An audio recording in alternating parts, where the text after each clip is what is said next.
എല്ലാവർക്കും പുതിയ വീഡിയോയിലേക്ക് സ്വാഗതം. അപ്പോൾ ഞാനിന്ന് വന്നിരിക്കുന്നത് നമ്മൾ ഒരു യാത്ര പോയിട്ടുണ്ടായിരുന്നില്ലേ, അപ്പോൾ അതിൻ്റെ വീഡിയോ ആയിട്ടാണ്. അപ്പോൾ നമ്മൾ പോയത് കർണാടകയിലെ ശൃംഗേരി എന്ന് പറഞ്ഞ സ്ഥലത്താണ്. കാസർഗോഡ് നിന്ന് ഏകദേശം 155 കിലോമീറ്റർ അകലെയാണ് ശൃംഗേരി. അപ്പോൾ നമുക്ക് വീഡിയോയിലേക്ക് കിടക്കാം.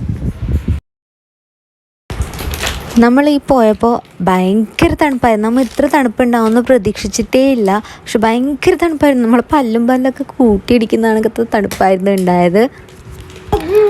അപ്പോൾ ഇനി നമ്മൾ ബ്രേക്ക്ഫാസ്റ്റ് കഴിക്കാനാണ് പോകുന്നത്. അത് കഴിഞ്ഞിട്ട് തന്നെ അമ്പലത്തിലേക്ക് പോകാമെന്ന് വെച്ചാൽ ഫസ്റ്റ് ബ്രേക്ക്ഫാസ്റ്റ് കഴിക്കാൻ പോവുകയാണ്. നമ്മൾ വേദത്തിന് കങ്കാരു ബാഗിൽ എത്തിയേട്ടാ.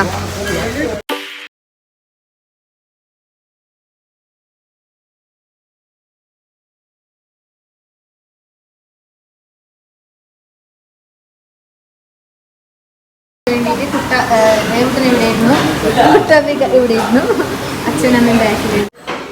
അപ്പോൾ അച്ഛനും അമ്മയും ബാക്കിലുണ്ട്. അച്ഛൻ നോക്കിയോ? ഇങ്കിരു ഇവിടെ കങ്കാരു ബാഗിലുണ്ട്.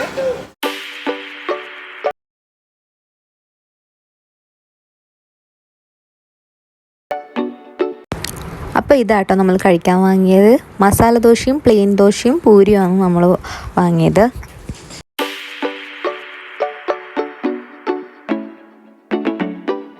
അങ്ങനെ ഞങ്ങൾ ബ്രേക്ക്ഫാസ്റ്റ് ഒക്കെ കഴിച്ചു കഴിഞ്ഞ് അമ്പലത്തിലേക്ക് പോവുകയാണ്.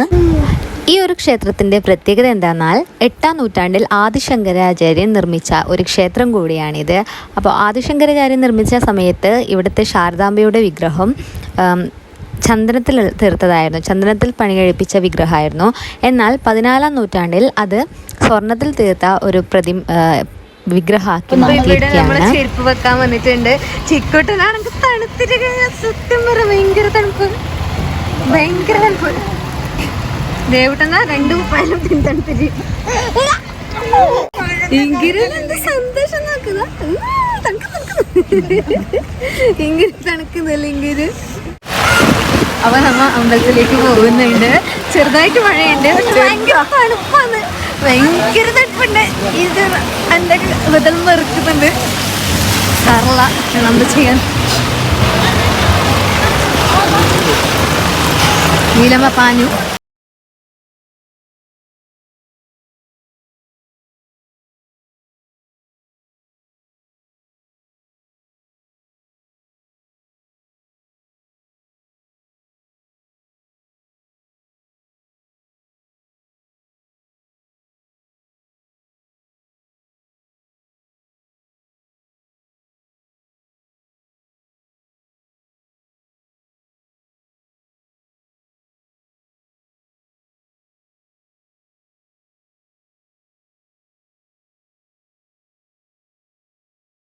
പ്രാധാന്യങ്ങളിലൊന്നാണ് മഹാപരമശിവൻ ചന്ദ്രമൗലീശ്വരലിംഗം ആദ്യമായിട്ട് ആദിശങ്കരാചാര്യർക്കാണ് സമ്മാനിച്ചത്.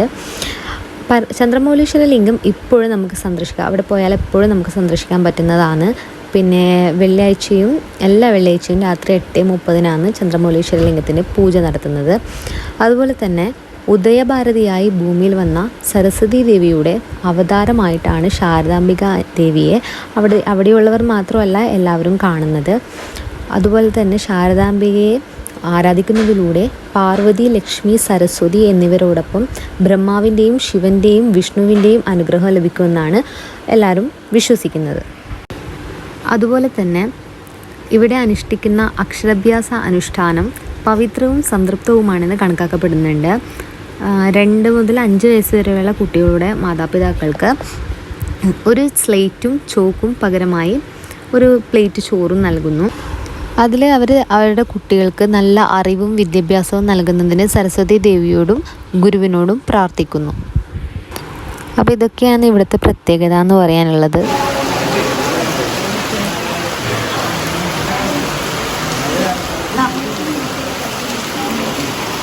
മഴയുണ്ട്, ചെറിയ മഴയുണ്ട്, വലിയ മഴയല്ല. പക്ഷെ നല്ല തണുപ്പുണ്ട്.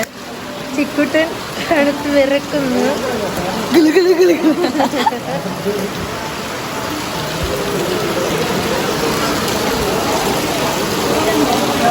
ഇത് എന്ത് യാഗശാല.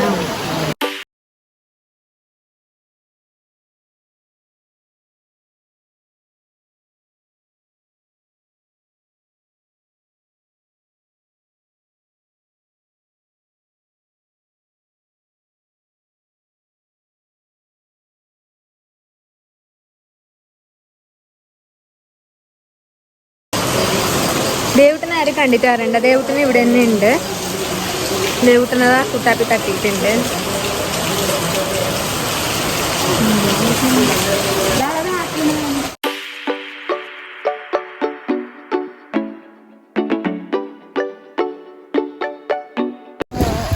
നമ്മൾ തുങ്ക നദി കാണാൻ പോവുകയാണ്.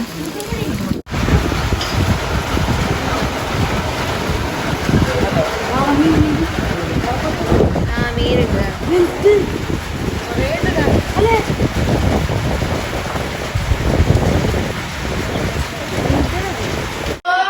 സ്ലേറ്റ് നമ്മളെ ദേവൂട്ടന് പിന്നെ ദേവൂട്ടനും വേദൂട്ടനും വേണ്ടിയിട്ട് ആ അമ്പലത്തിൽ നിന്ന് പിന്നെ ആൾക്കാർ കൊടുത്തതാണ്. അങ്ങനെ നമ്മൾ ശൃംഗേരിയിൽ നിന്നും വേറൊരു ഡെസ്റ്റിനേഷനിലേക്ക് പോവുകയാണ്. അപ്പോൾ ശൃംഗേരി മഠത്തിൻ്റെ അടുത്തേക്കൊന്നും നമ്മൾ പോയിട്ടില്ല, കാരണം നല്ല മഴ വന്നു ആ ടൈമിൽ. അതുകൊണ്ട് അവിടെ ഒന്നും പോകാൻ പറ്റിയില്ല. ഈ കാണിക്കുന്ന തൂക്കുപാലം അപ്പുറത്തേക്ക് നമുക്ക് അപ്പുറമുള്ള മഠത്തിലേക്ക് പോകാനുള്ള ഒരു തൂക്കുപാലമാണ്. അങ്ങനെ 2 പാലങ്ങളുണ്ട് 2 മഠത്തിലേക്ക് പോകാനുള്ളതായിട്ട്. അപ്പോൾ ഒന്ന് നമ്മൾ കാണിച്ചില്ലേ ഫസ്റ്റ് മീനിൻ്റെ ആ ഒരു ഇല കൂടിയിട്ടുള്ള ഒരു പാലവും നോർമൽ പാലവും, മറ്റേത് ഒരു തൂക്കുപാലവുമാണ്. അങ്ങനെ ഇന്നത്തെ വീഡിയോ നിങ്ങൾക്ക് എല്ലാവർക്കും ഇഷ്ടമായെന്ന് വിചാരിക്കുന്നു. ഇഷ്ടമായാൽ ലൈക്ക് ചെയ്യുക, കമൻറ്റ് ചെയ്യുക, ഷെയർ ചെയ്യുക, എൻ്റെ ചാനൽ ഒന്ന് സബ്സ്ക്രൈബ് ചെയ്ത് സപ്പോർട്ട് ചെയ്യുക. ഇനി വരുന്നത് ഒരു കിടുക്കാച്ചി വീഡിയോ ആയിരിക്കും. അപ്പോൾ എല്ലാവരും വീഡിയോയ്ക്ക് വേണ്ടി വെയിറ്റ് ചെയ്യുക. വീണ്ടും കാണുന്നവരേക്കും good bye and take care. Tata.